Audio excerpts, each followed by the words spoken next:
साथियों,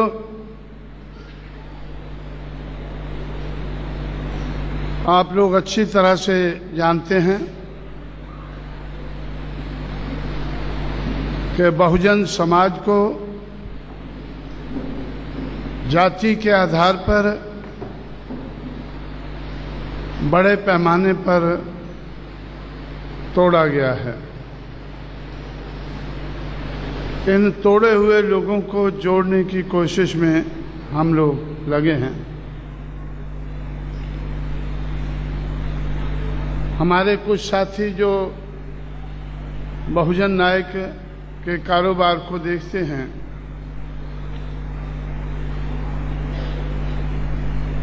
मुझसे इंदौर में मिले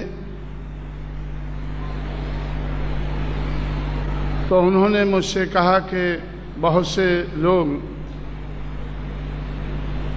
जो जाति के आधार पर तोड़े हुए हैं, अपनी अपनी जाति के संगठन को चला रहे हैं। ऐसा लगता है कि वो जो आपने कोशिश शुरू की है कि जाति के आधार पर तोड़े हुए लोगों को जोड़कर अल्पजन से बहुजन बनाने का काम जो शुरू किया है, उसमें वो शामिल होना चाहते हैं। इसलिए हम एक दिन का समय नागपुर में हम आपसे चाहते हैं। तो इस तरह से आज का 4 तारीख का ये समय नागपुर के लिए उन साथियों को दिया गया। नागपुर में मैं काफ़ी कुछ देर के बाद, काफ़ी तो नहीं कहना चाहिए, कुछ देर के बाद आ रहा हूँ। इसलिए कुछ दूसरे साथियों ने भी प्रोग्राम रखे हैं और मेरी भी ये चाहत रहती है कि थोड़े समय में अगर ज़्यादा काम हो सके तो हम कुछ तेजी से आगे बढ़ सकते हैं। इसलिए दूसरे साथियों को भी मैंने कहा कि जब मैं आ रहा हूं तो आप अपना प्रोग्राम थोड़े समय में रख सकते हैं। इस तरह से 2 घंटे के लिए आपका ये प्रोग्राम रखा गया है। आप लोग अपने प्रोग्राम के बारे में बताना चाहते हैं, मैं भी सुनना चाहता हूं। आप लोग मेरे तजुर्बे से भी कुछ सीखना, तो मैंने सोचा ज़्यादा समय देना चाहता हूं, लेकिन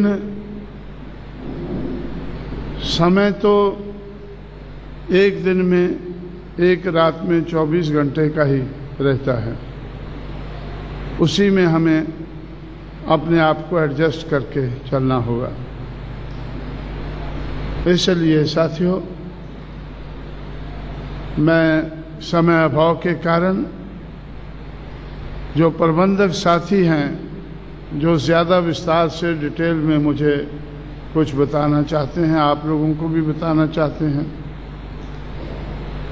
उनको ज़्यादा समय न देकर मैं अपनी बात कहने के लिए मजबूर हुआ हूँ, क्योंकि अगला प्रोग्राम भी हमारे कुछ और साथी इंतज़ार कर रहे हैं।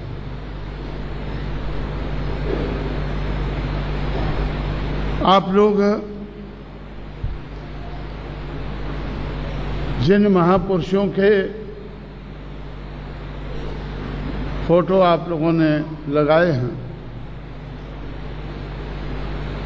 उनके संघर्ष के बारे में आप लोग अच्छी तरह से जानते हैं और उनके संघर्ष से जो उपलब्धियां हुई हैं, जो हमारे समाज की बात, मनुवादी समाज व्यवस्था के शिकार लोग जो लंबे अरसे से रहे हैं, उन लोगों की बात कितनी आगे बढ़ी है और कहाँ आज खड़ी है, और कहाँ हमारे महापुरुषों के कारवां को हमें पहुंचाना है, ये भी महाराष्ट्र में बहुत लोग मेरे से ज़्यादा जानते हैं, और उनसे ही, उनके कार्य से ही मैं सीखकर आगे बढ़ा हूँ। महाराष्ट्र से 1966 में जब बॉम्बे में मैंने 4 अधिवेशन रिपब्लिकन पार्टी के देखे, और चारों में मुझे क्या देखने को मिला, उससे मैंने काफ़ी बड़ा सबक सीखकर कुछ उसमें सुधार करने की कोशिश की है। तो सबसे बड़ा सबक मैंने क्या सीखा कि जो लोग बाबा साहब अम्बेडकर के साथ उनकी देख-रेख में संघर्ष कर रहे थे, उनकी गैरहाजिरी में जिनको संघर्ष आगे बढ़ाना चाहिए था, वो उस संघर्ष को छोड़ने की तैयारी कर रहे थे। सब लोगों की बात सुनकर एक ही नतीजे पर हम पहुंचते थे कि ये विचारधारा, हमारे महापुरुषों की विचारधारा जिसके कारण हम आगे बढ़े हैं, ये विचारधारा तो ठीक है, सही है, लेकिन कामयाब हो सकते नहीं। विचारधारा तो ठीक है, लेकिन कामयाब हो सकते नहीं। तो जिन नेताओं से मेरी थोड़ी बहुत पहचान थी, मैं उनसे पूछता था कि भाई कामयाबी का मकसद आप क्या समझते हैं? तो उनका कहना था कि इस विचारधारा को अपनाकर हम एमएलए नहीं बन सकते, हम एमपी नहीं बन सकते। तो मैं उनसे पूछता था कि भाई क्या ये बनना ज़रूरी है? तो उनका कहना था कि ये ज़रूरी है, इसलिए वो बाबा बाबा करते बापू के पैरों में जा गिरे। नवंबर 1966 में मैंने ये नज़ारा बॉम्बे में देखा, और फरवरी 1967 में पार्लियामेंट का चुनाव हुआ। तो उन नेताओं में से पहला नेता एडवोकेट भंडारे थे, जो कांग्रेस के टिकट पर, गांधी जी के टिकट पर 1967 में चुनकर पार्लियामेंट में पहुंचे। उसके बाद लाइन लग गई, और काफ़ी लोगों को कांग्रेस वालों ने एडजस्ट किया, लेकिन उन्होंने सोचा कि अगर हम सबको एडजस्ट कर लेंगे, कहीं कोई दूसरी लहर ना पैदा हो जाए, इसलिए रिपब्लिकन पार्टी को जिंदा रखना भी ज़रूरी है। सबको कांग्रेस में लेना सही नहीं रहेगा, इनको भी जिंदा रखना ज़रूरी है। और उनके लिए ये बात कहना, बाबा का नाम लेने वाले लोग अगर ये बात कहेंगे कि विचारधारा तो सही है पर कामयाब हो सकते नहीं, अगर बाबा बाबा करने वाले ये बात कहेंगे तो कांग्रेस के हित में, मनुवादी समाज के हित में ज़्यादा है, अगर वो लोग बाबा को छोड़कर बापू के पास आकर मलाई खाते हुए पकड़े जाएंगे, वो बात मलाई खाने वाले अगर कहेंगे कि हो शक्ति नहीं तो ज़्यादा इसका असर नहीं होगा। ऐसा मैंने महाराष्ट्र में सीखा और उस वक़्त मुझे ऐसा लगा कि भंडारे, दादा साहब गायकवाड़, दादा साहब रूपवते और दूसरे जो नेता थे उनके बारे में मैंने सोचा, जो बाबा साहब के साथ मिलकर काम करते थे। मुझे लग रहा था कि ये कांग्रेस के नेताओं से कम नहीं है, उनका मुकाबला कर सकते हैं। लायकी के हिसाब से, मिशन के हिसाब से ये इनको उन लोगों का मुकाबला करके अपनी मूवमेंट को आगे बढ़ाने लायक हैं। लेकिन ये काम कामयाब क्यों नहीं हो रहे हैं? बहुत गौर करने के बाद मैं इस नतीजे पर पहुंचा। उन लोगों की हालत को देखकर, मिशन की हालत को देखकर इस नतीजे पर पहुंचा कि जिन लोगों की गैर राजनीतिक जड़ें मजबूत नहीं होती हैं, उन लोगों की राजनीति कामयाब नहीं हो सकती। जिस समाज की गैर राजनीतिक जड़ें मजबूत नहीं होती हैं, उनकी राजनीति कामयाब नहीं हो सकती। इसलिए अगर ऐसे समाज की राजनीति को कामयाब बनाना है तो इस समाज की गैर राजनीतिक जड़ों को मजबूत करना जरूरी है।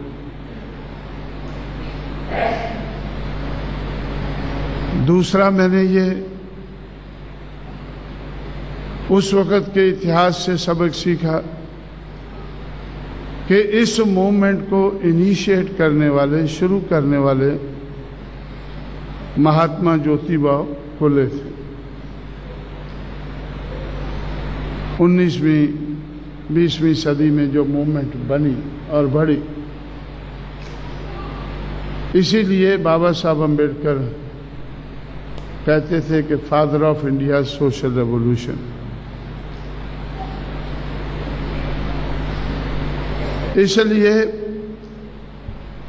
उनके बारे में मैंने सोचा कि एक तो सामाजिक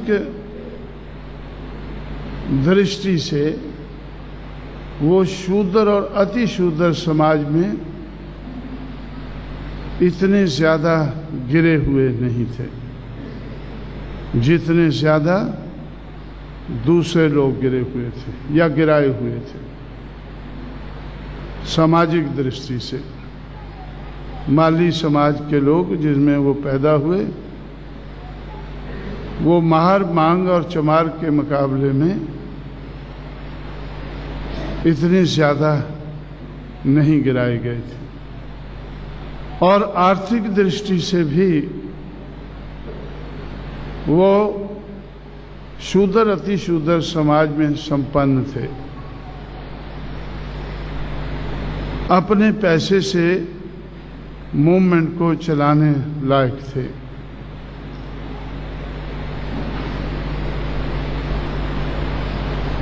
(1848) से लेकर 1891 तक जो उन्होंने मूवमेंट चलाई, उसको स्टडी किया। फिर 1892 से 1922 तक छत्रपति शाहू महाराज की हालत को मैंने समझने की कोशिश की कि सामाजिक दृष्टि से वो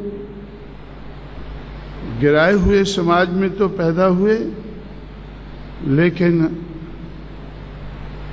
दूसरों के मुकाबले में कम गिराए हुए समाज में वो पैदा हुए। सामाजिक गैर बराबरी का वो कम शिकार थे दूसरों के मुकाबले में, और आर्थिक दृष्टि से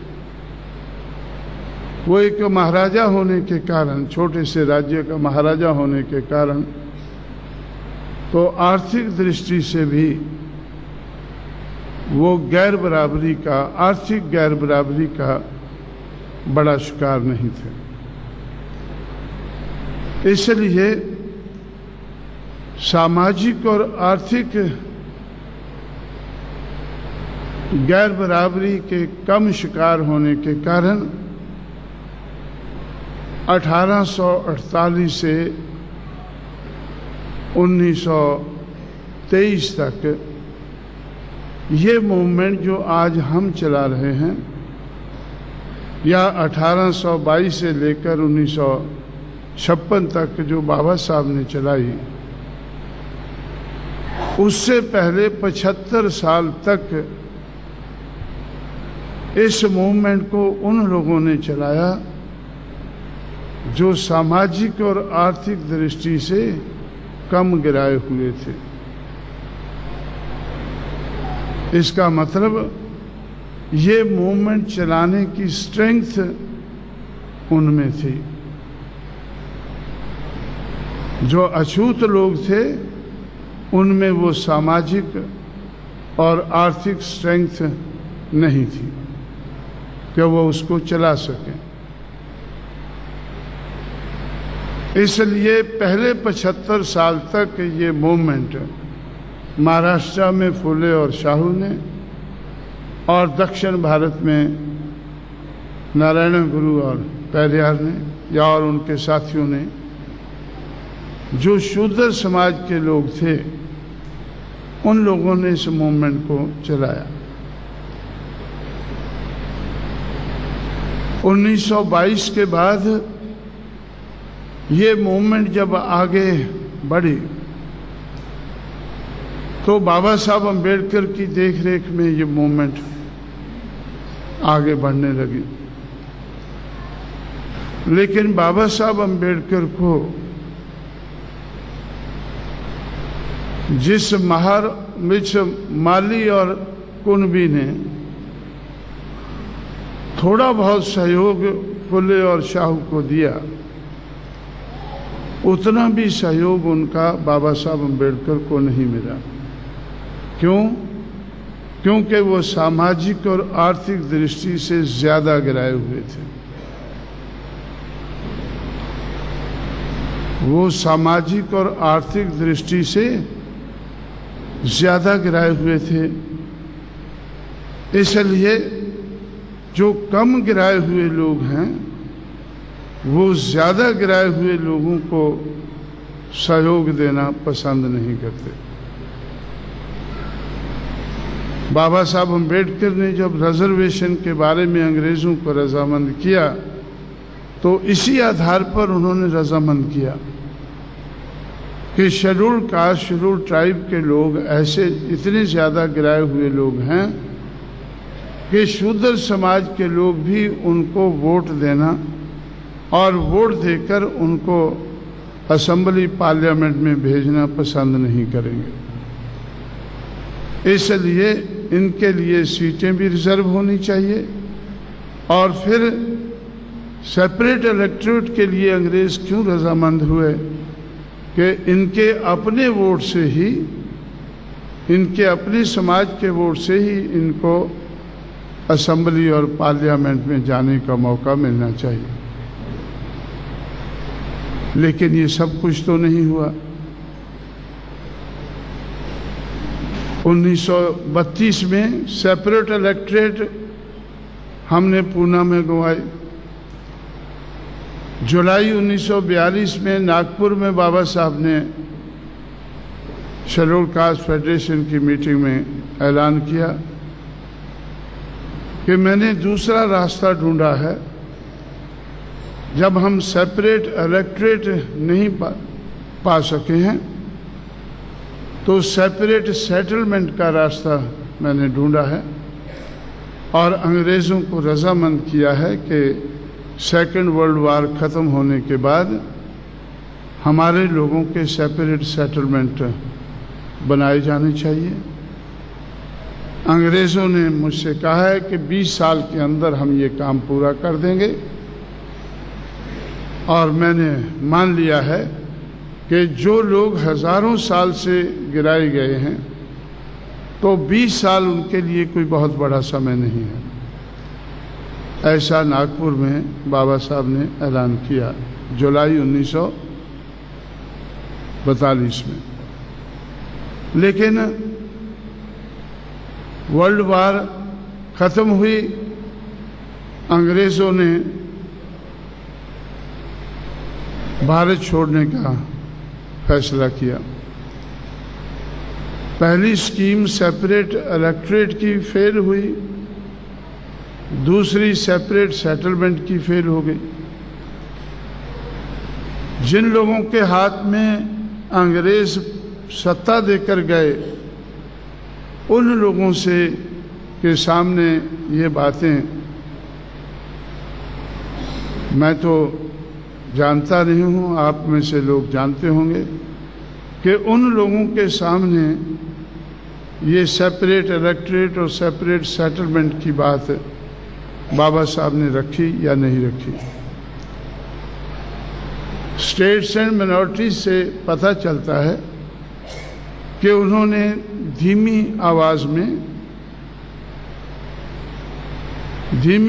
में उन्होंने सेपरेट इलेक्टोरेट की बात तो रखी।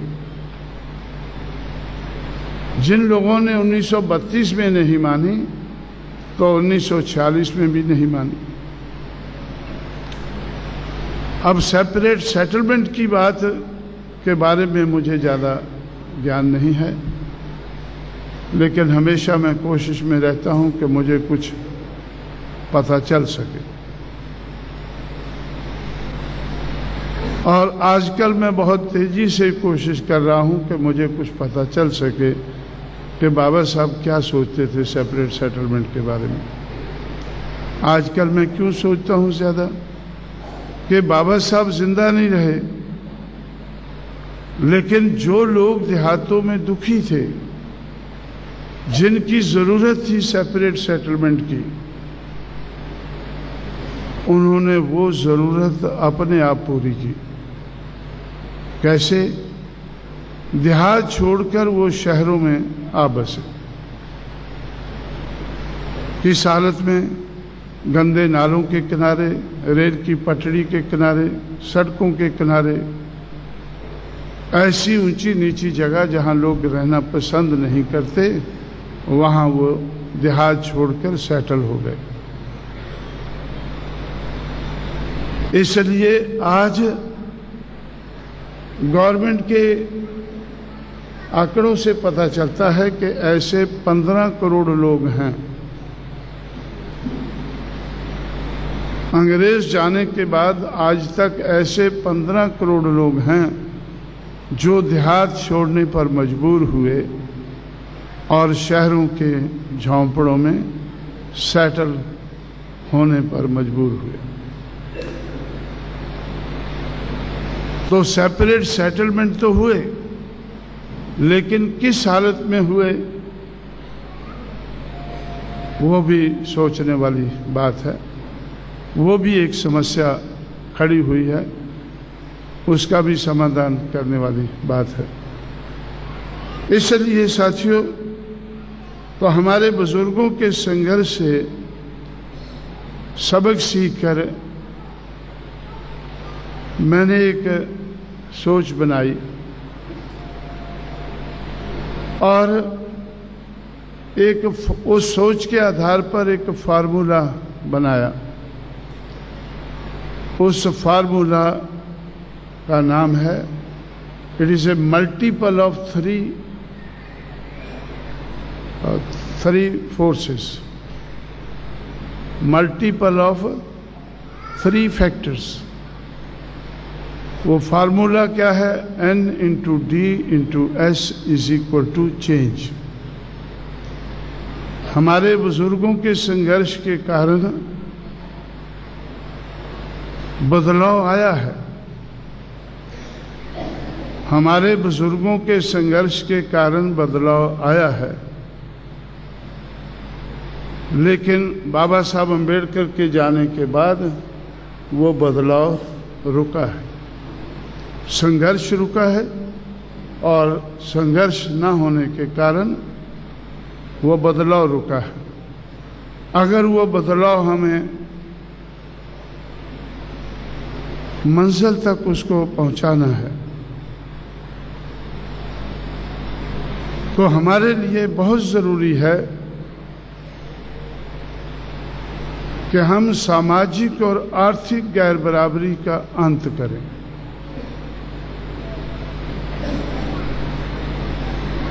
जब ये कॉन्स्टिट्यूशन बना, संविधान बना, तो बाबा साहब अम्बेडकर ने इस संविधान में जो कमी है वो कॉन्स्टिट्यूएंट असेंबली के सामने रखी कि 26 जनवरी 1950 को हम विरोधाभास की जिंदगी में कदम रखने जा रहे हैं। राजनीति में बराबरी होगी, एक आदमी का एक वोट होगा, एक वोट की एक कीमत होगी, लेकिन सामाजिक और आर्थिक दिशा में वो गैर बराबरी जो हजारों साल से ब्राह्मणिकल सोशल ऑर्डर के आधार पर चल रही है वो उसी तरह से चलती रहेगी। इस गैर बराबरी के चलते हुए, सामाजिक और आर्थिक गैर बराबरी के चलते हुए हम लोग राजनीति में आगे नहीं बढ़ पाएंगे।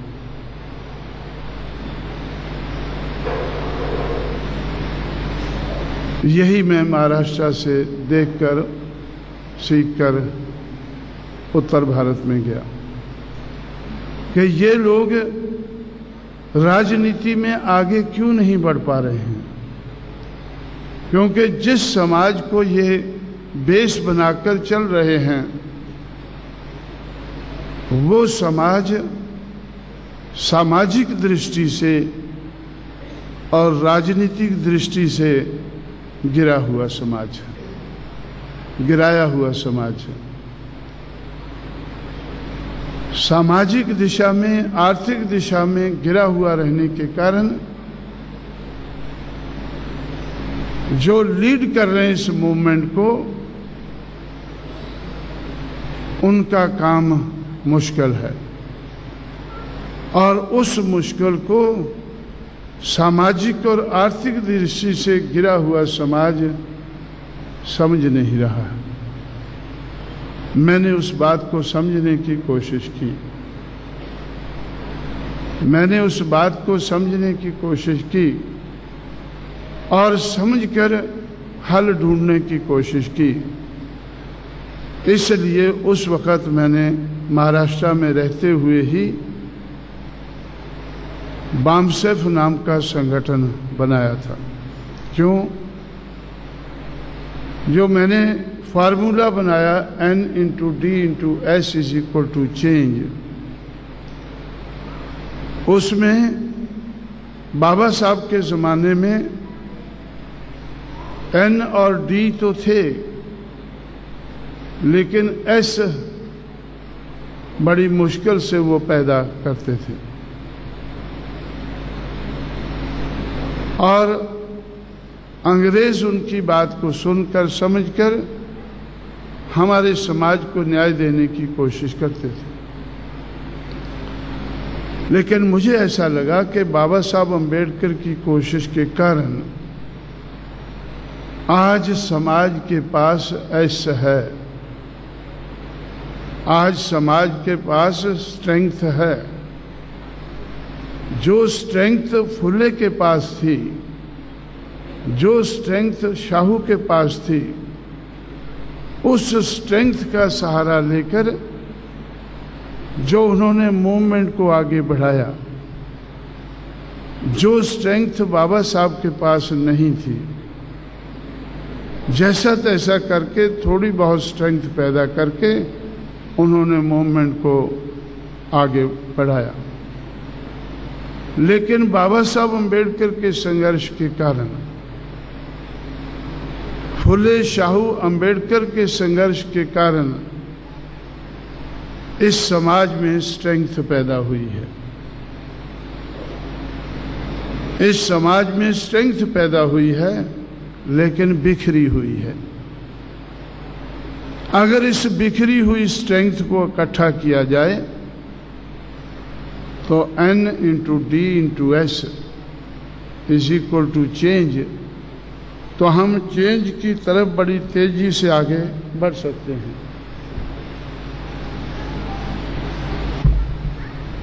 तो ब्राह्मणिकल सोशल आर्डर को मैं जेब में रखता हूं हमेशा, इस तरह से खड़ा है। तो इन लोगों के पास हमारे महापुरुषों के संघर्ष के कारण स्ट्रेंथ पैदा हुई, जिस स्ट्रेंथ को हम ऐसा वर्टिकल सोशल ऑर्डर को, तो अगर इस किस्म का ऑर्डर हमें चेंज ऑर्डर लाना है, परफेक्ट इनइक्वालिटी से परफेक्ट इक्वालिटी का ऑर्डर हमें लाना है, तो N into D into S must come into operation. N stands for need, इसीलिए जो बदलाव की जरूरत है वो सबसे ज्यादा इन लोगों को है, जो सबसे ज्यादा गिराए गए हैं। इसलिए जब मैं बहुजन समाज बनाता हूं तो इधर से ऊपर को जाता हूं, इधर से नीचे से ऊपर को ग्रेजुअली हम जाते हैं। और जिनको ज्यादा जरूरत है चेंज की, वो लोग पहले रजामंद हो जाते हैं, उनमें पहले डिजायर पैदा हो जाती है चेंज के लिए। N into D, D for Dzire, N for need, D for Dzire. उनमें पहले डिजायर पैदा हो जाती है कि ऐसा तो ठीक नहीं है, हम गिरे रहें, ऐसी पोजीशन ठीक नहीं है, इसको बदलना चाहिए। तो इसलिए N इंटू डी तो बाबा साहब के ज़माने में थे, लेकिन S वाज मिसिंग। और S जो है फुले शाहू अम्बेडकर के संघर्ष के कारण, खासकर बाबा साहब अम्बेडकर के 1930 से लेकर 1956 तक का जो संघर्ष है, उसके कारण स्ट्रेंथ पैदा हुई।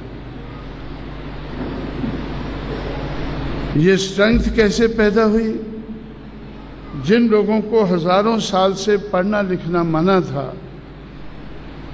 वो मनाही दूर हुई इन लोगों के संघर्ष के कारण। और पहले मनाही दूर हुई, फिर इनको पढ़ने लिखने का मौका मिलने लगा। और 1935 में जब शेड्यूल्ड कास्ट और शेड्यूल्ड ट्राइब दो शेड्यूल बने, जब दो शेड्यूल बने, उसमें इन लोगों के लिए, शेड्यूल्ड कास्ट शेड्यूल्ड ट्राइब के लिए स्पेशल कोशिश हुई अंग्रेजों के राज में इनकी गिरावट को दूर करने के लिए। 1935 के इंडिया एक्ट के बाद 1935 का जो संविधान बना, उस संविधान में दो शेड्यूल रखे गए और उनके आधार पर 1935 के बाद पढ़ाई लिखाई के मामले में इनके बारे में ज़्यादा सोचा गया और आरक्षण के मामले में भी सोचा गया। इसलिए 1948 में पहला साल है जब अछूत कहे जाने लोगों में 4 व्यक्ति सेलेक्ट हुए, के.आर. नारायणन और एक चंडाल, केरला का पलाया और बंगाल का एक चंडाल। क्या नाम है भाई? मैं बार बार बोलता हूँ, भूल जाता हूँ। है आपको याद? चंडाल मौजूमदार, बंगाल का चंडाल जिसका नाम मौजूमदार है, आज भी जिंदा है, मेरे से कभी कभी मिलता रहता है, और के.आर. नारायणन जो आज राष्ट्रपति है। ये दोनों इंडियन फॉरेन सर्विस में सिलेक्ट हुए। पंजाब के 2 चमार, एक आईएएस में और एक आईपीएस में सिलेक्ट हुए 1948 में। उसके बाद 1949, 50, 60, 56, 1962 तक इनका नंबर बढ़ता गया। 1962 का पहला साल है जब 22.5% कोटा जो रिजर्वेशन का था वो पहली बार पूरा हुआ। 1962 के बाद आज तक वो कम नहीं हुआ है, ज्यादा ही होता रहा। इसलिए आज ब्राह्मण जो इस देश का हुक्मरान बना अंग्रेज जाने के बाद, उस हुक्मरान का जो हुक्मरान लोग थे, उस जाति नहीं, ब्राह्मण को क्या बोलते हैं, विचार वर्ण, ब्राह्मण का जो वर्ण है, उस वर्ण के लोग तो बहुत ज्यादा तेजी से आगे बढ़े, लेकिन शेड्यूल कास्ट, शेड्यूल ट्राइब के लोग उनसे दूसरे नंबर पर आगे बढ़े। आज 30 लाख से ज्यादा पढ़े लिखे कर्मचारी हैं जिनको पढ़ने लिखने का मौका ही नहीं मिला, बल्कि जो बाबा साहब अम्बेडकर ने संविधान लिखा उसमें सहूलतें भी मिलने लगी।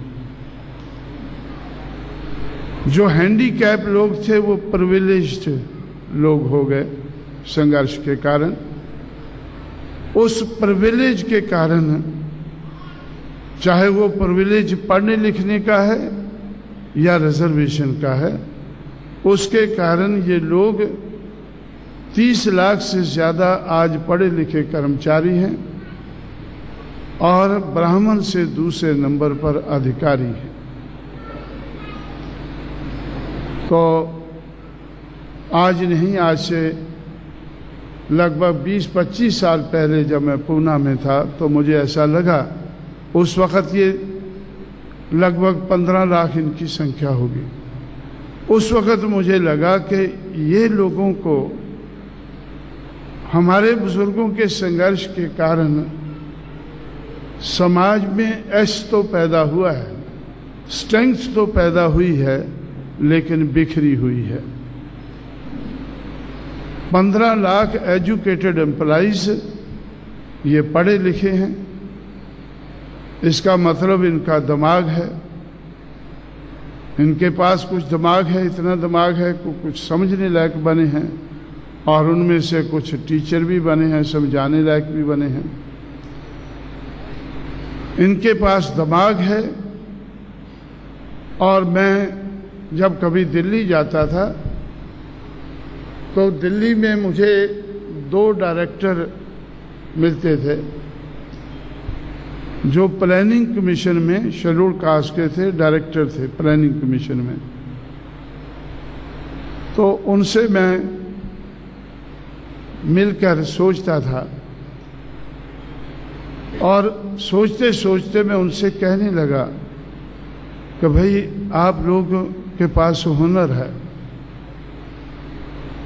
आप लोगों के पास बहुत डेटा है, बहुत हुनर है, और उस हुनर का इस्तेमाल करके आप देश के लिए प्लानिंग बनाते हैं।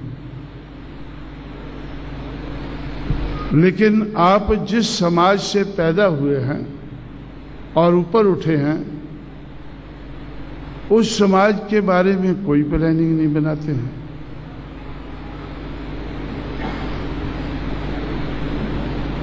क्योंकि गवर्नमेंट आपको पैसा देती है, इसलिए आप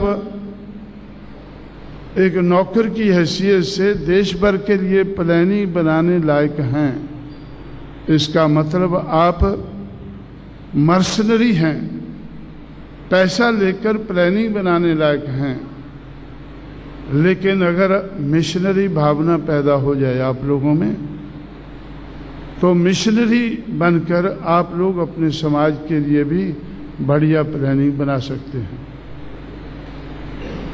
वैसे भी मैंने सोचा कि अगर पढ़ लिख कर कोई कलेक्टर बनता है तो इसका मतलब उसमें हुनर है एक जिले को संभालने के लिए। अगर कोई एसएसपी बनता है तो जिला भर में उसके पास हुनर है कि कैसे लॉ एंड ऑर्डर मेंटेन करना है। या कोई इंजीनियर है, उसके पास उस किस्म का हुनर है। कोई डॉक्टर है, उस किस्म का है। प्लीडर है, उस किस्म का है। इसलिए हमारे समाज में दिमाग, हुनर और इन सब लोगों को रेगुलर तनख्वाह मिलती है। इसका मतलब पैसा भी है इनके पास। दिमाग, हुनर और पैसा, अगर ये बिखरा हुआ दिमाग, हुनर और पैसा अगर इकट्ठा किया जाए तो इस समाज की राजनीति कामयाब हो सकती है। इस समाज की राजनीति कामयाब हो सकती है। मैंने पहले ही कहा था कि जिस समाज की गैर राजनीति जड़ें मजबूत नहीं होती, उस समाज की राजनीति कामयाब नहीं होती, नहीं हो सकती है। ये मैं महाराष्ट्र से सीखा, और सीखकर जब मैं उत्तर भारत में चला गया तो इसी तरह से मैं सोचता रहा। सोचकर मैं इस नतीजे पर पहुंचा कि भाई दिमाग, हुनर और पैसा, ये तीनों तो इस समाज के पास है, लेकिन जो लोग दिमाग वाले हैं, हुनर वाले हैं, वो एंटी सोशल हैं। वो एंटी सोशल हैं। दिमाग वाले, हुनर वाले लोग राजनीति में भी हैं।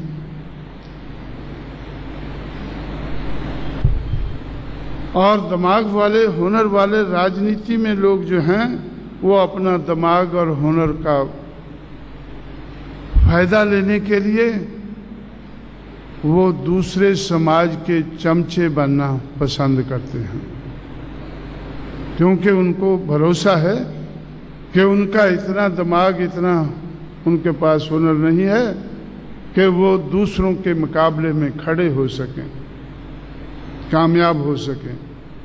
इसलिए वो चमचे बनना ज़्यादा पसंद करते हैं।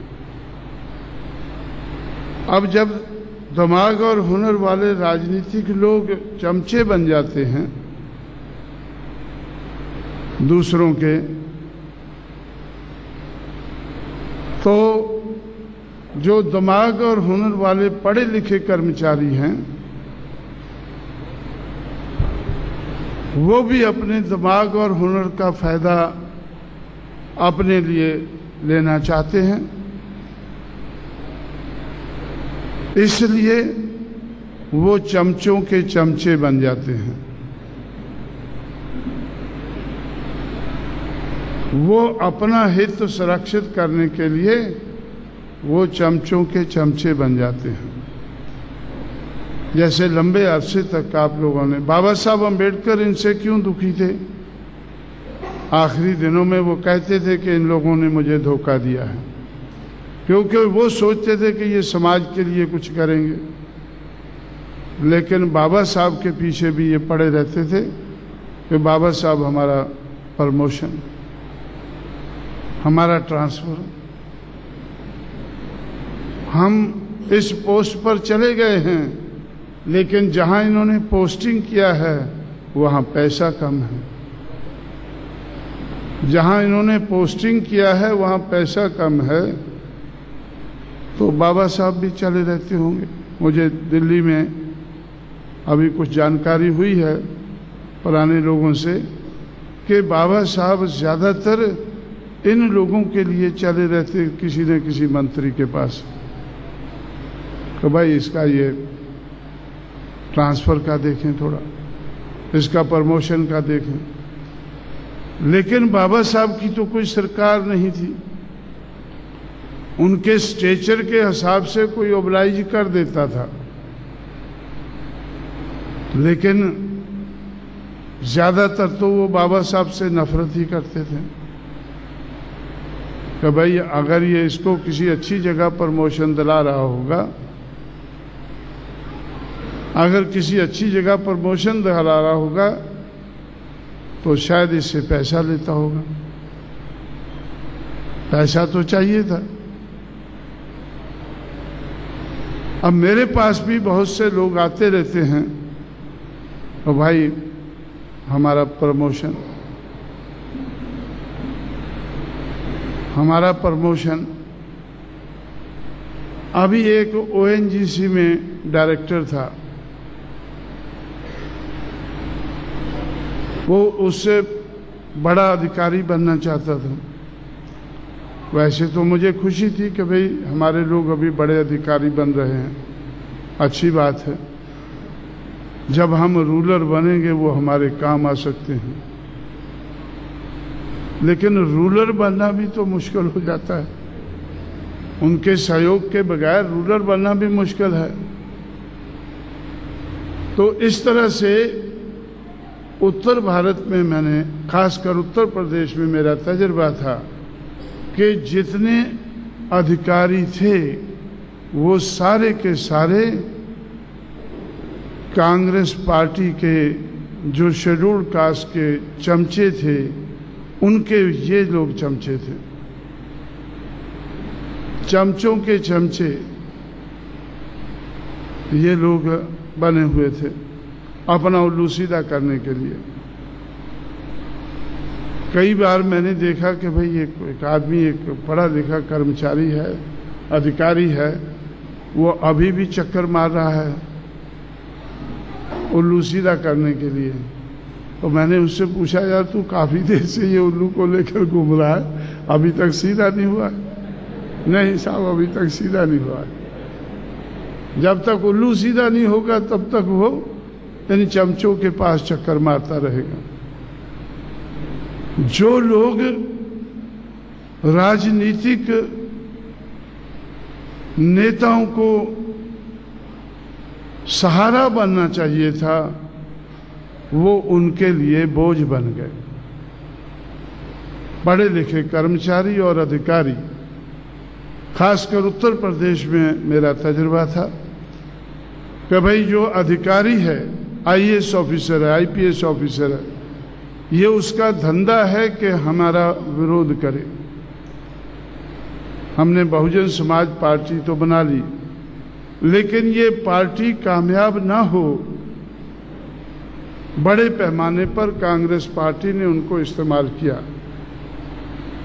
तो भाई आगे कैसे बढ़ा जाए। महाराष्ट्र से मैं सीख के तो चला गया कि गैर राजनीतिक जड़ें मजबूत किए बगैर राजनीति कामयाब नहीं हो सकती। और महाराष्ट्र के जो राजनीतिक थे उन्होंने ऐलान कर दिया, 1966 में पहली बार ऐलान किया बॉम्बे में इकट्ठे होकर कि बाबा साहब अम्बेडकर की विचारधारा तो चांगली है पर कामयाब हो सकती नहीं। 1966 से लेकर 1996 तक मैंने देखा। 1996 तक क्यों देखा? क्योंकि 1996 में मैंने बहुजन समाज पार्टी को राष्ट्रीय पार्टी का रूप दे चुका था।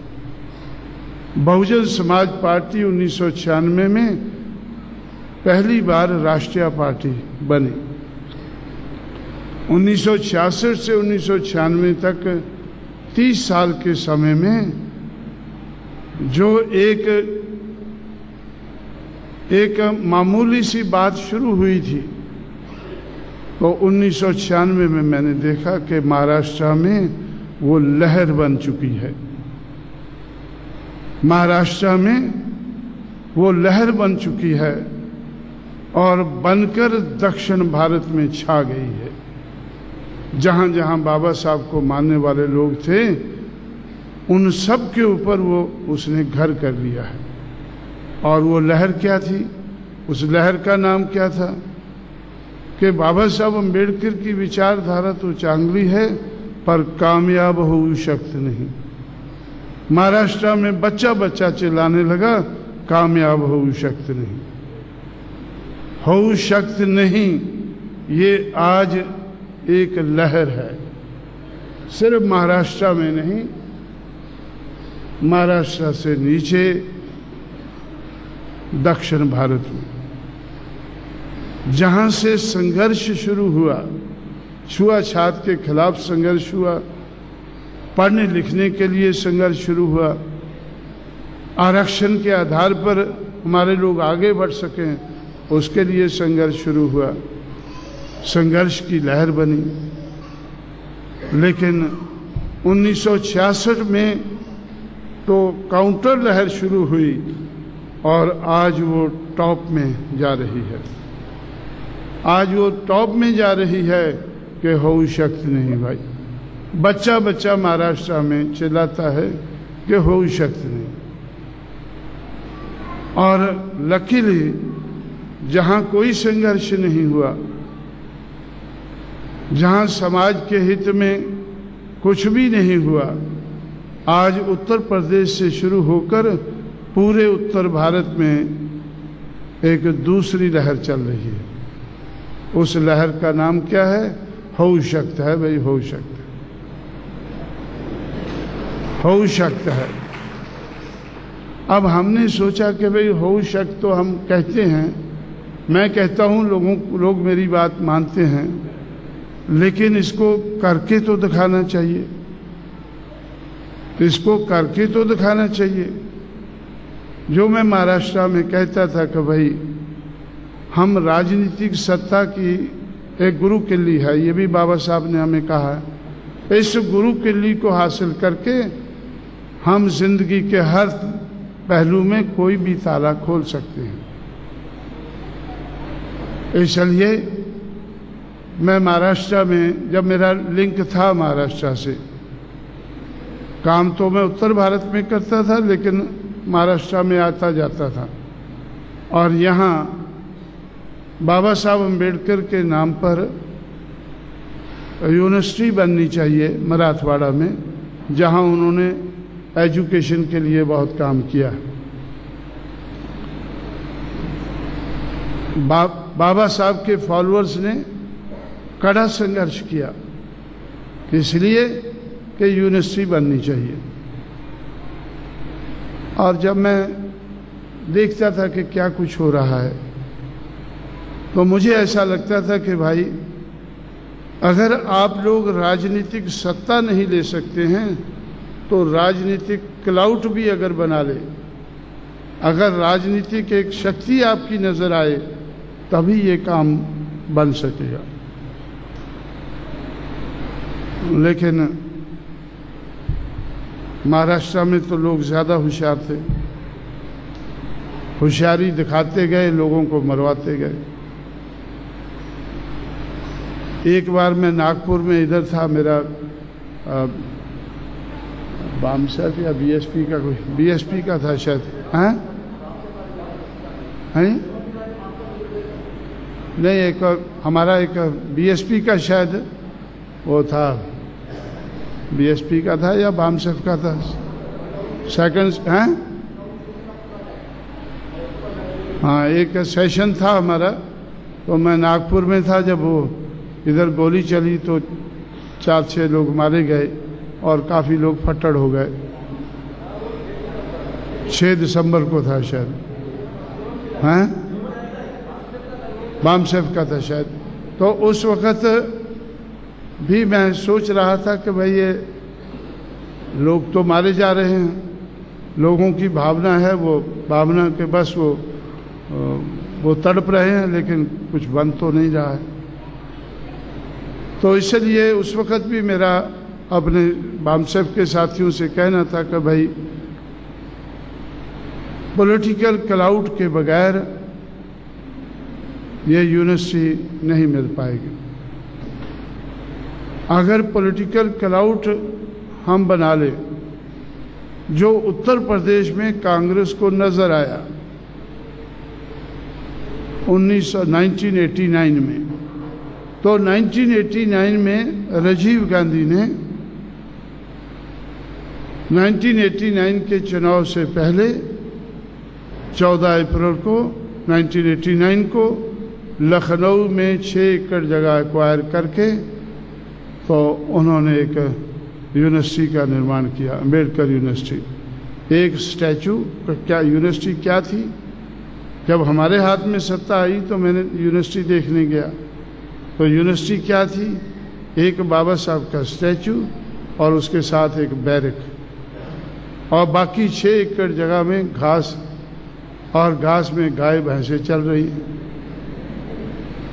जब हमारी सरकार बनी, थोड़े समय के लिए मैं देखने गया तो मैंने सोचा ये कौन सी यूनिवर्सिटी, ये तो गाय भैंस की यूनिवर्सिटी है।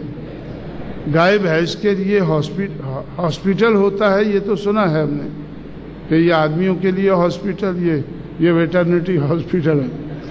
अब गाय भैंस के लिए यूनिवर्सिटी तो पहली बार देखी है मैंने। तो इसलिए तो मैंने मायावती से कहा कि भाई अब तो मुख्यमंत्री बन गई है, अब मैंने यूनिवर्सिटी भी देखी है 6 एकड़ में, और उसके सामने ये 270 एकड़ में राजीव गांधी के नाम पर एक इंस्टीट्यूशन बना है।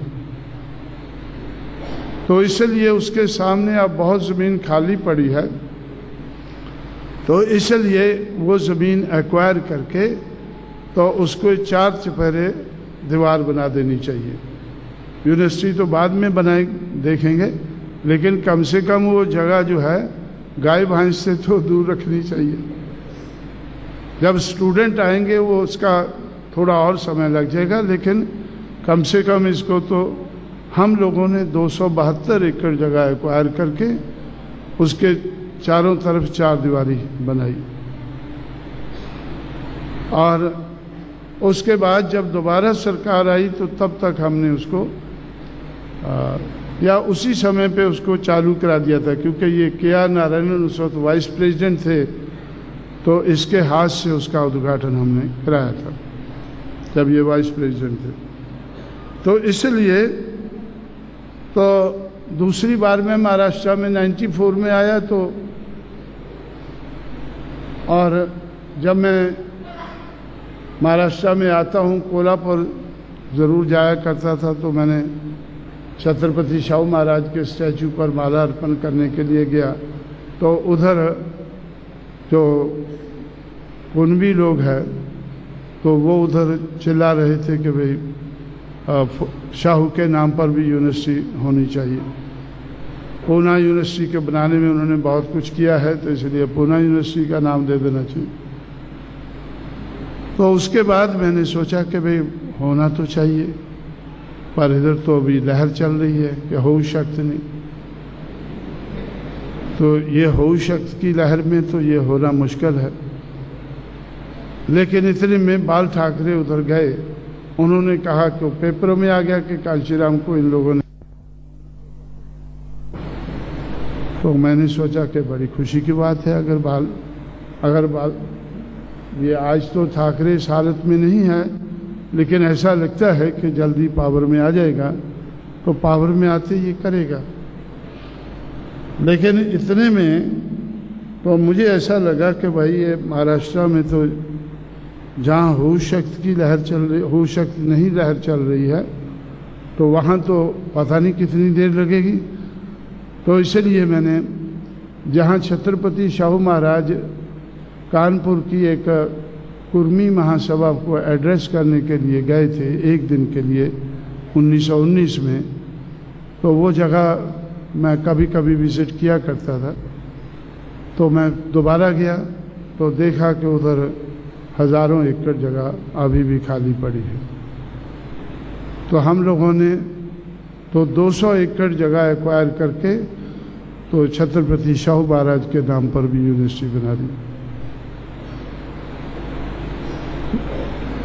ये मैं क्यों बोल रहा हूँ कि जो यूनिवर्सिटी के लिए संघर्ष करने वाले हैं वो रॉन्ग संघर्ष कर रहे हैं और कामयाब नहीं हो सकते हैं।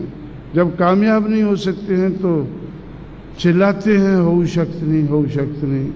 एक लहर बना दिया, लहर खड़ी कर दी उन्होंने, हो शक्त नहीं की। तो उनको मैं बताना चाहता हूँ कि हो शक्त है।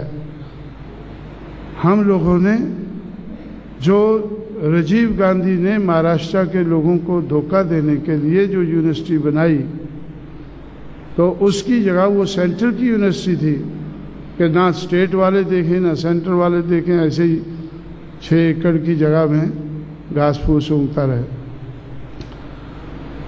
उधर हमने 272 एकड़ जगह एक्वायर करके यूनिवर्सिटी बनाई, लेकिन उसका स्ट्रक्चर तो हम नहीं बदल सके क्योंकि वो तो केंद्र की यूनिवर्सिटी है। इसलिए हमने आगरा में स्टेट की यूनिवर्सिटी बनाई अंबेडकर के नाम पर, और कानपुर में छत्रपति शाहू महाराज के नाम पर, और बरेली में फुले के नाम पर यूनिवर्सिटी बनाई। 200 एकड़ से लेकर 300 एकड़ जगह एक्वायर करके हमने ये यूनिवर्सिटियाँ जिनमें महाराष्ट्र वालों की चाहत थी वो बनाई। चाहत महाराष्ट्र वालों की पूरी हमने यूपी में की।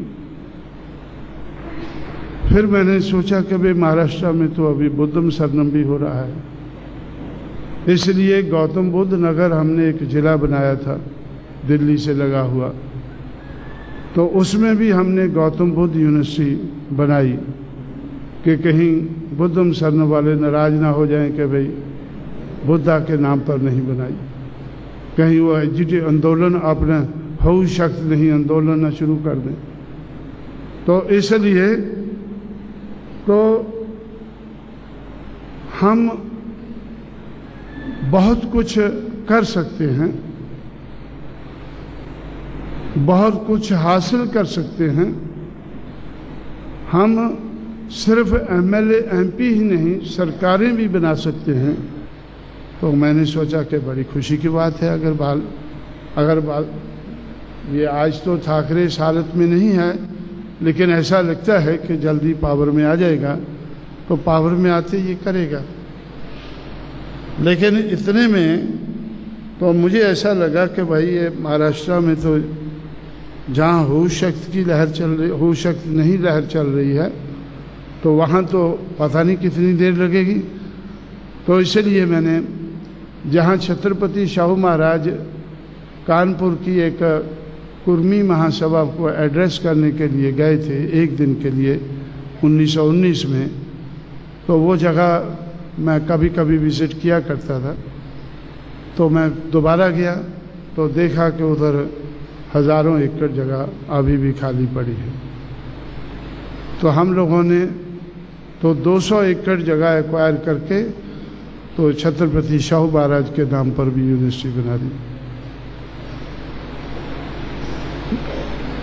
ये मैं क्यों बोल रहा हूँ कि जो यूनिवर्सिटी के लिए संघर्ष करने वाले हैं वो रॉन्ग संघर्ष कर रहे हैं और कामयाब नहीं हो सकते हैं। जब कामयाब नहीं हो सकते हैं तो चिल्लाते हैं हो शक्त नहीं, हो शक्त नहीं। एक लहर बना दिया, लहर खड़ी कर दी उन्होंने, हो शक्त नहीं की। तो उनको मैं बताना चाहता हूँ कि हो शक्त है। हम लोगों ने जो राजीव गांधी ने महाराष्ट्र के लोगों को धोखा देने के लिए जो यूनिवर्सिटी बनाई, तो उसकी जगह वो सेंट्रल की यूनिवर्सिटी थी कि ना स्टेट वाले देखें ना सेंट्रल वाले देखें, ऐसे ही 6 एकड़ की जगह में घास फूस उगता रहे।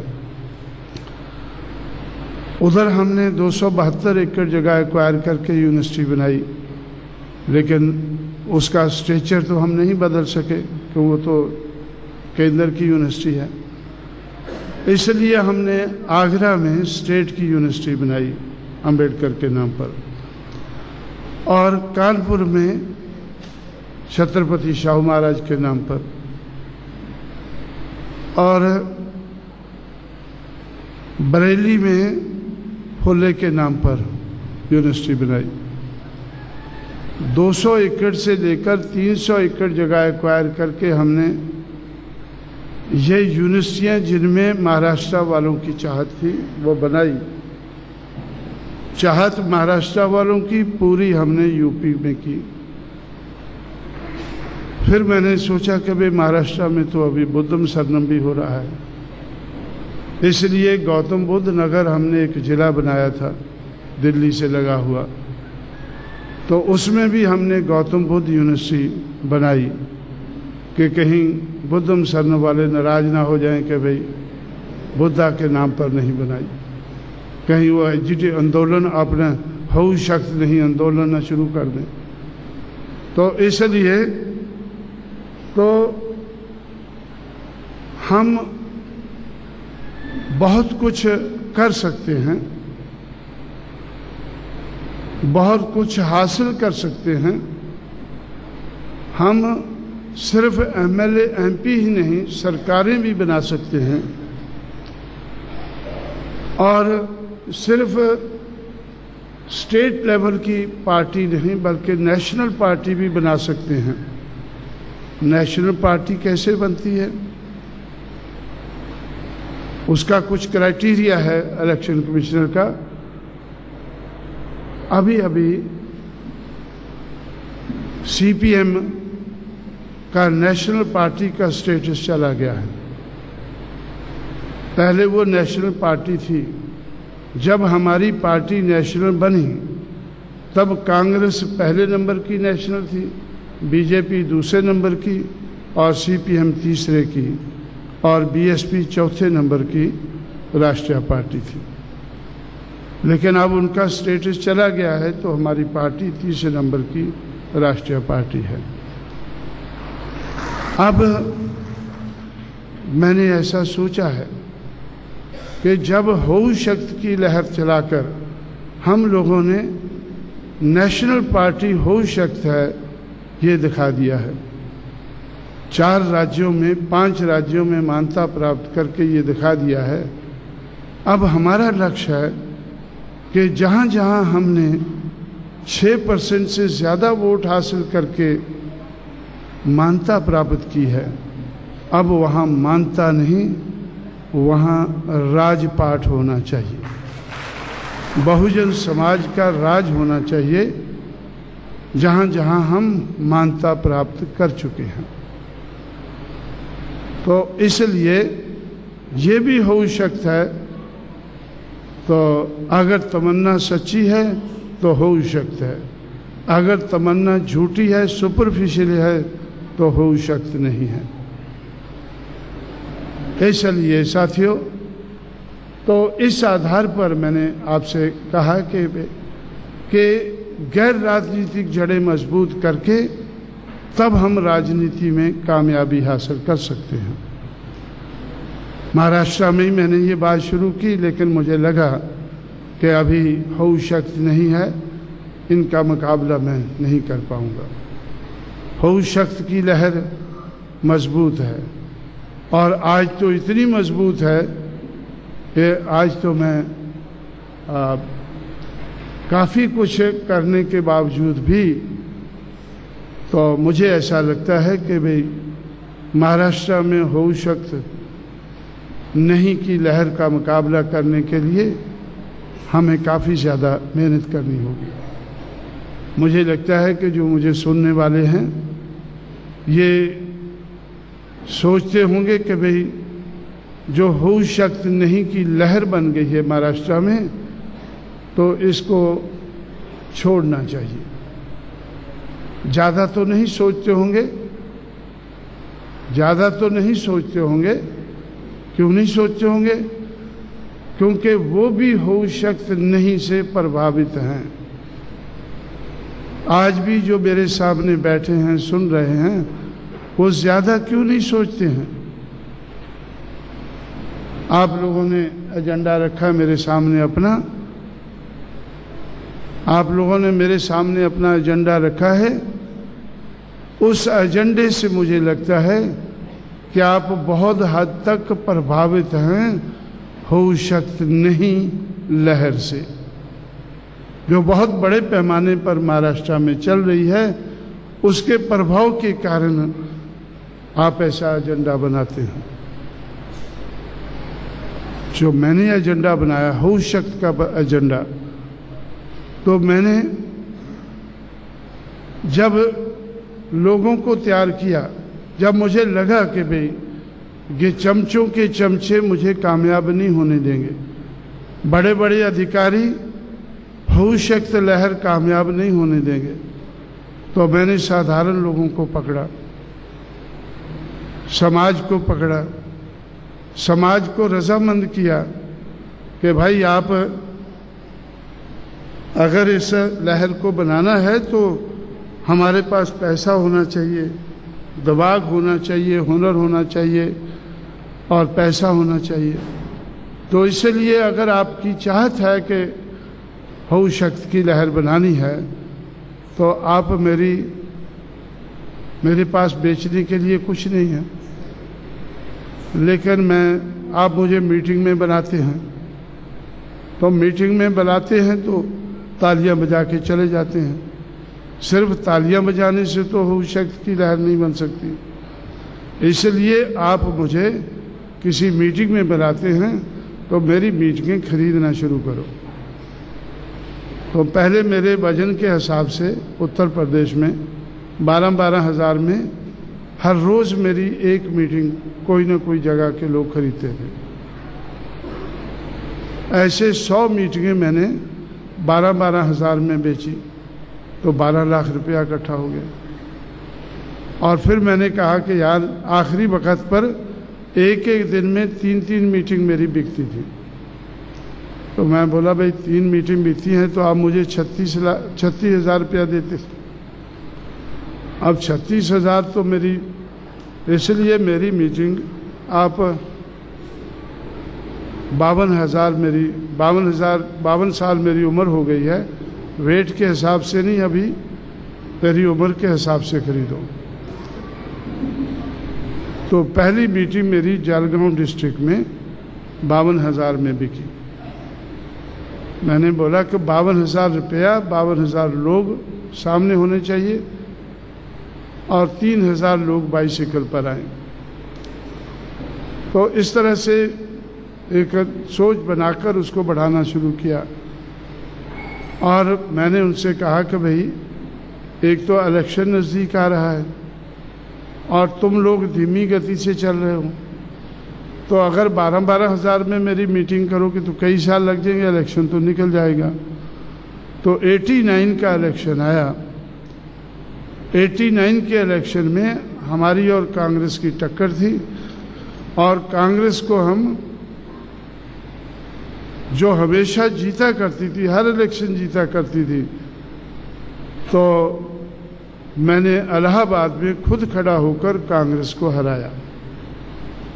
खुद तो नहीं जीता, लेकिन कांग्रेस पार्टी को हराया। उस वक्त तक कांग्रेस पार्टी का प्रोपेगेंडा था कि शेड्यूल कास्ट के लोगों को कांग्रेस पार्टी नहीं छोड़नी चाहिए, क्योंकि कांग्रेस ने शेड्यूल कास्ट के लिए बहुत कुछ किया है। हम कहते थे कि कांग्रेस ने नहीं, ये फुले शाहू अम्बेडकर ने किया है, तो इसलिए इनकी लहर को हम बढ़ाना चाहते हैं, अपना के चलना चाहते हैं। तो जब कांग्रेस पार्टी को 92,000 वोट इलाहाबाद में पड़े और मुझे 86,000 पड़े, वीपी सिंह को 2,01,000 पड़े, तो उस वक़्त कांग्रेस हार गई। तो उसके बाद कांग्रेस ने प्रोपेगेंडा बदला कि ये लोग अब कांग्रेस को हराने लायक तो बन गए हैं, लेकिन जीतेंगे कभी नहीं। ये अंबेडकर को मानने वाले हैं। अंबेडकर खुद कभी पार्लियामेंट में नहीं पहुंच सका, खुद कभी लोकसभा में नहीं पहुंच सका। तो इसलिए, और इनके लोग, अंबेडकर के लोग छोड़कर तो आज कांग्रेस के चरणों में हैं, आज तो बापू के पास पहुंच गए हैं, बाबा वाले। तो इसलिए ये लोग कामयाब नहीं होंगे। लेकिन उस वक़्त तक मैंने 42 लाख रुपया मेरे पास इकट्ठा हो गया था। 89 का चुनाव मैंने 42 लाख रुपए से दिमाग और हुनर लगाकर हमने 2 MP जिताए और 15 MLA और 6% से ज़्यादा वोट लेकर पार्टी को मान्यता प्राप्त की। तो इस तरह से उसके बाद आज तक कांग्रेस ने हमारे खिलाफ कुछ नहीं कह सकी है। पहले वो कहती थी कि ये कांग्रेस, आखिर जीती तो कांग्रेस ही है। उसके बाद जब कांग्रेस को हराने लायक हम बन गए तो फिर उन्होंने कहा कि ये, वो भी 89 तक, कि इनका खाता नहीं खुलेगा। हमने 2 MP जिताकर पार्लियामेंट में खाता खोला और 15 MLA जिताकर असेंबली में खाता खोला। तो उसके बाद हम आगे बढ़ते गए। तो इस तरह से गैर राजनीतिक जड़ों को मजबूत करके हमने राजनीति में हम आगे बढ़े। और जब राजनीति में आगे बढ़े तो आज मैं 4-5 सूबों में सरकारें क्यों बनाना चाहता हूँ? क्योंकि अगर हमें महाराष्ट्र की लहर का मुकाबला करना है तो हमें कई सूबों में सरकारें बनाना ज़रूरी है। क्योंकि महाराष्ट्र में पैसा बहुत खर्च होने लगा है। हर पार्टी बाबा बाबा करने वालों को खरीदती है। अब मैं सोच रहा हूं कि हमें भी इनको खरीदना होगा, हमें भी इनको खरीदना होगा, तो हमें भी पैसा बनाना होगा। अब पैसा बनाने के लिए हमें लगा कि उत्तर प्रदेश में सरकार बनी। जब उत्तर प्रदेश में सरकार बनी, मैंने बताया कि 5 यूनिवर्सिटी बनाई। हर यूनिवर्सिटी के लिए 200 एकड़ से ज़्यादा जगह एक्वायर की, तो पैसा लगा। 11,524 गांव, अम्बेडकरी गांव बनाए। 9,500 करोड़ रुपया स्टेट गवर्नमेंट का और 9,500 करोड़ रुपया सेंट्रल गवर्नमेंट का, 19,000 करोड़ रुपया लगाकर हमने 11,524 गांव, अम्बेडकरी गांव बनाए।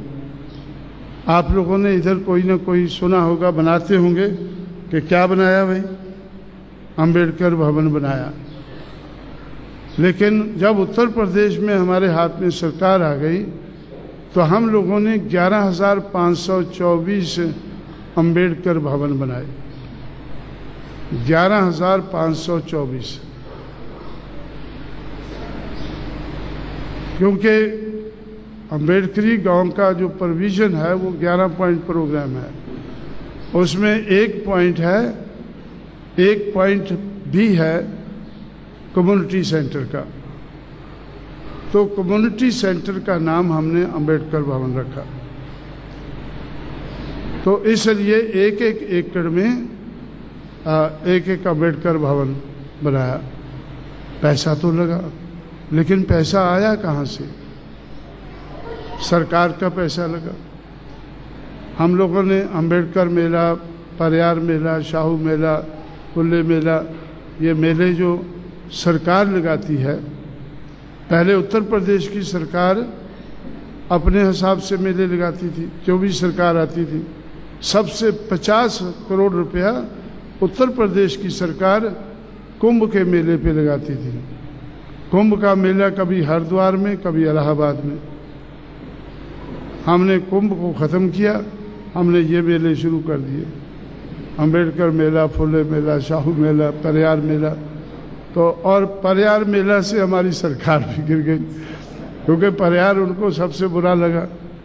तो इसलिए हमने सोचा कि तो अगर तुम्हें सबसे बुरा लगता है, हमें सबसे अच्छा लगता है, तो इसलिए तो उसमें कोई बात नहीं, हम अपने बलबूते पे सरकार बनाएंगे। तो उधारी सरकार तो ज़्यादा कुछ कर नहीं सकते, फिर भी काफ़ी कुछ किया हमने। और जो 26,000 करोड़ रुपया हमारे पास बजट था, उसमें से 17,000 करोड़ रुपया हमने तो ये सब काम करने में खर्च किया। इसलिए साथियों, तो हमने अपना एजेंडा जो बनाया, तो उसमें पहले लोगों से मैंने तैयार किया, थोड़ा थोड़ा चंदा इकट्ठा करके 12,000 में एक मीटिंग खरीदी, 52,000 में, 1 लाख में, ऐसा करके जल्दी जल्दी हमने 42 लाख रुपया इकट्ठा करके 89 में 2 MP और 15 MLA बनाए। तो मैं क्यों कहता हूं कि आप लोगों का एजेंडा देखकर मुझे लगता है कि आप उस लहर को, हऊ शख्स नहीं, लहर को काउंटर कर नहीं सकते हैं। काउंटर करने के लिए तो आपको शरद पवार का मुकाबला करना होगा। शरद पवार के बाद बहुत पैसा है तो ये अम्बेडकरी लोगों पे खर्च करता है। फिर माई के पास भी पैसा है, माई के पास भी पैसा है, वो भी लगाती है आप लोगों के ऊपर। और अब गुरु वालों के पास भी है, गुरु गोलवालकर के चेलों के पास भी पैसा बहुत है। तो इसलिए तो पैसे वालों का मुकाबला आपको ऐसा लगता है कि पैसे वाला ही कर सकता है। अगर आपके ऊपर पैसा लगाना है तो हमें सरकारें बनाना बहुत ज़रूरी है, क्योंकि हम अपने पैसे से आपको खरीदना बड़ा मुश्किल है। तो सरकार के पैसे से ही ये हऊ शख्स नहीं, लहर का मुकाबला करना होगा। इसलिए साथियों, तो मैं, आप लोगों ने हमेशा मेरी मीटिंग लेते हैं कि अब हम, ये तो खुशी की बात है कि आप लोग तो समाज को अपने पैरों पर खड़ा करने की कोशिश कर रहे हैं, लेकिन कुछ काम अगर जल्दी करने हैं तो उसके लिए वैसे रास्ते ढूंढने होते हैं। हम लोगों ने वो रास्ते ढूंढे और कुछ करके दिखाया है, लेकिन इतनी ज़बरदस्त हो शक्त नहीं, लहर चल रही है महाराष्ट्र में, उसका मुकाबला अब 100 रुपया इकट्ठा, हालांकि 100 रुपया भी ज़्यादा है अपने लोगों के लिए, लेकिन 100 रुपया इकट्ठा करके कैसे हो सकता है? या तो 100 रुपया लाखों लोग इकट्ठा करें तो करोड़ों पर पहुंचे, या तो लाखों लोग करें, लेकिन आप मुझे लिस्ट बताते हैं कि ये इतने हो गए, 500, 400 हो गए, 500 हो गए। अब करोड़ों लोगों को तैयार करना होगा आप लोगों को, इस लहर को, हऊ शक्त नहीं लहर को काउंटर करने के लिए। इसलिए कोई ना कोई रास्ता ढूंढे, लेकिन मुझे लगता है कि आप लोग नहीं ढूंढ पाएंगे, ये काम भी मुझे ही करना होगा। तो इसलिए मैंने फैसला किया है कि सरकारें बनाकर आप लोगों को खरीदना होगा। बोली लगाएंगे शरद पवार के सामने कि भाई अम्बेडकर वाले बिक रहे हैं, शरद पवार खरीद रहा है, बाप, माई बाप पार्टी खरीद रही है, माई भी खरीद रही है, बाप भी खरीद रहा है, और उसके बीच में BSP भी आ गई है। तो इसलिए या तो आप लोगों को बिकने से रोकना होगा, जैसा उत्तर प्रदेश में, मैंने उत्तर प्रदेश में हमारे अपने समाज को ना बिकने वाला समाज बनाया।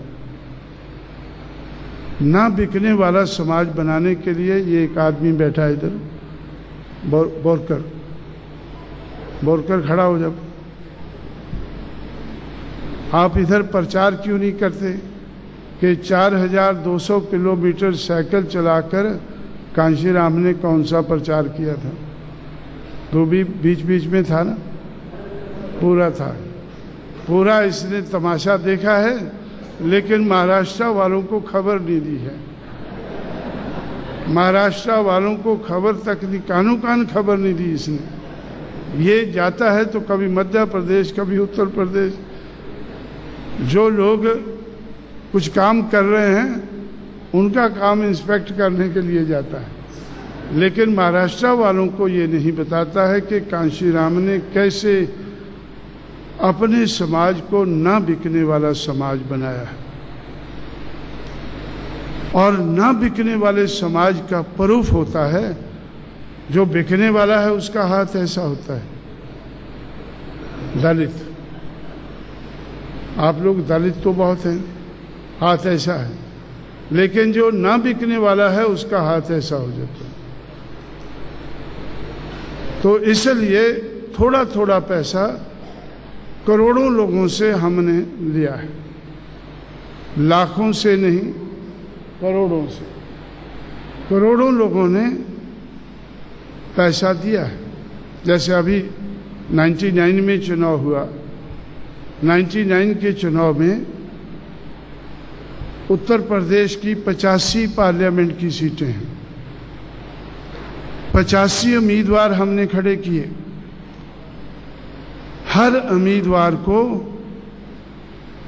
ऊपर हमने 5-5 लाख रुपया खर्च किया। 85 उम्मीदवारों के ऊपर 5-5 करोड़ रुपया, ये तो करोड़ों रुपया हो गया। और 85 के ऊपर लगभग 4-5 करोड़ रुपया खर्च करके उनमें से 14 को जिताया, 16 दूसरे नंबर पर, 35 तीसरे नंबर पर। और ये तीनों को मिलाकर 65 उम्मीदवारों को 1 करोड़ 30 लाख वोट पड़ा। 65 उम्मीदवारों को 1 करोड़ 30 लाख वोट पड़ा। और बहुजन समाज पार्टी को जितना सीपीएम को पूरे इंडिया में वोट पड़ा, उससे ज्यादा उत्तर प्रदेश में ही पड़ा। ये कैसे हुआ? समाज को ना बिकने वाला समाज बनाकर। यही नहीं, इस साल हमारे 11 लाख वर्कर हैं जिन्होंने बूथ संभाले हैं। तो 11 लाख वर्कर ने चुनाव के दिन मेरे अपील पर उन्होंने फास्टिंग किया।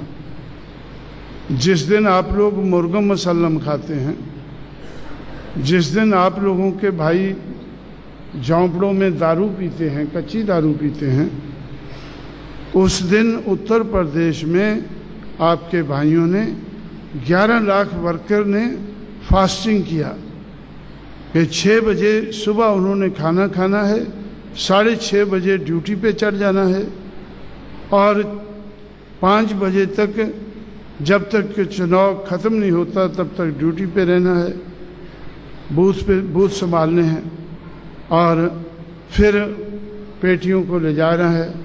वो सारा कुछ करने के बाद अपने घर में आकर अपना खाना खाना है। कैंडिडेट का 1 पैसा खर्च नहीं होना चाहिए। कैंडिडेट का चुनाव के दिन 1 पैसा खर्च नहीं होना चाहिए। और कैंडिडेट को लड़ाने के लिए 5-5 लाख रुपया तो जो लड़ाने वाली कमेटी है वो लगाएगी। तो इसलिए समाज को ना बिकने वाला समाज बनाना कितना ज़रूरी है। और कैसे मैंने ये लहर शुरू की, उसमें हमारा एक गवाह इधर बैठा है जो महाराष्ट्र वालों से छुपाता है इस बात को। महाराष्ट्र वालों से छुपाता है, बिल्कुल उनको मालूम है कि चारों तरफ बिक रहे हैं। अब ये लोग बिकने वाले तो मेरी चटनी बना देंगे अगर मैं अकेला उनको कहूँगा कभी ना बिको भाई।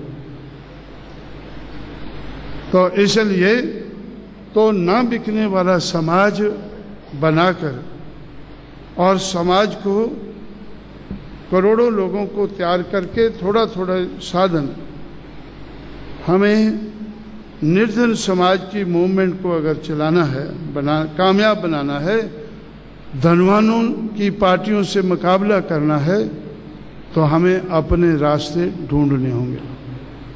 हमने सबसे पहले रास्ता ढूंढा कि हमें अपने समाज को ना बिकने वाला समाज बनाना है और अपने नेताओं को ना बिकने वाले नेता बनाना है। ये सबक मैंने यूपी से सीखा था, यहाँ नहीं।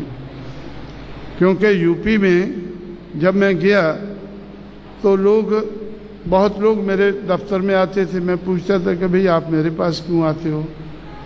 वो बोलते कि भाई हम पहले बीपी मौर्य के चेले थे, लेकिन अब हम उनके साथ चलते थे, उनके पीछे पीछे चलते थे। रास्ते में एक चौराहा आया, उस चौराहे से उसने लाइन बदल दी, तो फिर हम उस चौराहे पे खड़ गए, हम उसके पीछे नहीं गए। तो हम चौराहे पे खड़े हुए लोग हैं। चौराहा समझते हैं ना, इधर से दो सड़कें मिलती हैं, तो उस चौराहे पे खड़े हुए हम लोग हैं। हम आपकी तरफ देख रहे हैं। तो भाई ये हमारे तो बहुत उनसे पता चला कि भाई हमारे नेता ये ऐसे बिका, वो ऐसे बिका। मुझे उससे लगा कि भाई नेता बिकता है।